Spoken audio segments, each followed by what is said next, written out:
నాన్నగారు చనిపోయిన వెంటనే కొంచెం బాగా డిప్రెస్ స్టేట్ ఆఫ్ మైండ్లో ఉన్నప్పుడు మాకు బాగా సన్నిహితులు రాజేష్ అంజే, ఆయన మా వారికి సజెస్ట్ చేశారు, ఆంటీకి మంచి కలర్ కాంబినేషన్స్ ఇది ఎఫినిటీ ఉంది కాబట్టి జెమాలజీ చేస్తే ఆంటీకి బాగుంటుంది, మీరు why don't you give it try అంటే అప్పుడు ట్రై చేశాను అనమాట. కాకపోతే ఏంటంటే 3 నెలలు వెళ్ళి బాంబేలో ఉండాల్సి వచ్చింది టు డూ మై ప్రాక్టికల్స్ అన్నమాట. ప్రాక్టికల్స్ మనం బయట ఉండి చేయలేము, ఎంత స్టడీ మనం ఆన్లైన్ చేసినా ప్రాక్టికల్స్ అనేవి అక్కడికి వెళ్ళి చేయాలి, ఎందుకంటే రాళ్ళు వాళ్ళు ఇస్తారు, అవన్నీ మనం టెస్ట్ చేయటం అవన్నీ చేయాలి.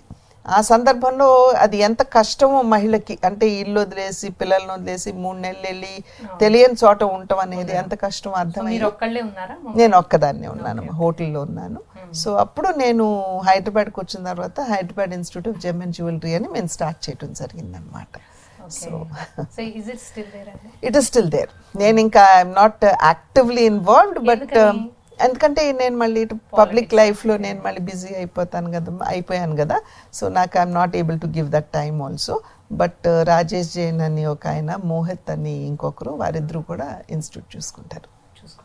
అయితే ఇప్పుడు దాన్ని ఏమైనా ఇన్స్టిట్యూట్ని ఎక్స్పాండ్ చేసే ఆలోచన లేదమ్మా, యాక్చువల్లీ లేదు. ఉన్న దాంట్లోనే క్వాలిటీ ఇవ్వాలి అనేది మా యొక్క ఆలోచన అనమాట.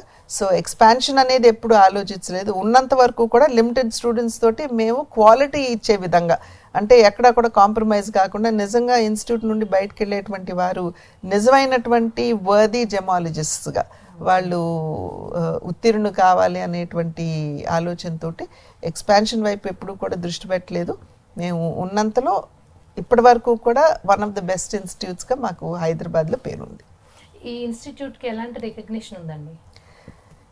It has basically gemology per se recognition లేదు, బట్ ఈ మధ్యన ఏమిటంటే they are trying Telangana government మాధ్యమంగా, బికాస్ సెంట్రల్ గవర్నమెంట్లో ఈ స్కిల్ డెవలప్మెంట్ మీద ఇప్పుడు ఫోకస్ ఎక్కువ ఉంది కనుక ఇప్పుడు ఆ ఫోకస్ని ఆధారం చేసుకుని జెమాలజిస్ట్స్, అదేవిధంగా stone cutting and jewellery making, వీటన్నిటికి కూడా ఒక రికగ్నిషన్ తీసుకురావాలి అనేటువంటి ఆలోచన.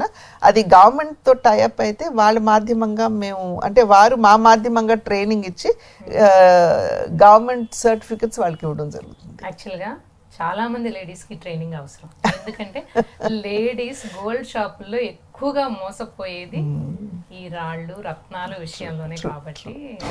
సో నాకు తెలుసు, మనం కొంచెం స్టడీ చేస్తే అర్థమైపోతుంది. కాకపోతే అది ఎవరని చెయ్యము. గోల్డ్ కొనడానికి వెళ్ళే ముందల, ఈవెన్ డైమండ్ జ్యువెలరీ కొనడానికి వెళితే అసలు ఎందుకు ఇంత వేరియేషన్, ఒక షాప్లో క్యారెట్కి ఎందుకు ఇంత హయ్యర్ ప్రైస్ వేస్తారు, ఇంకో షాప్లో ఎందుకు తక్కువ వేస్తారు, ఇవన్నీ ఆలోచిస్తే అసలు దిమ్మ తిరిగిపోద్ది అనమాట.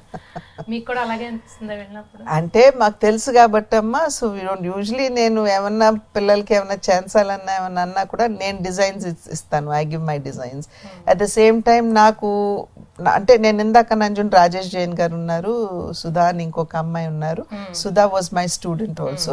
సో వారు డెఫినెట్గా క్వాలిటీ ఆఫ్ స్టోన్స్ మీద ఎక్కడ కూడా కాంప్రమైజ్ గారు, స్పెషలీ నేను డిజైన్స్ ఇచ్చి చేయించుతున్నప్పుడు. సో అందుకని అక్కడికే వాళ్ళిద్దరి దగ్గరే నేను చేయించుతాను అనమాట ఏదైనా కూడా.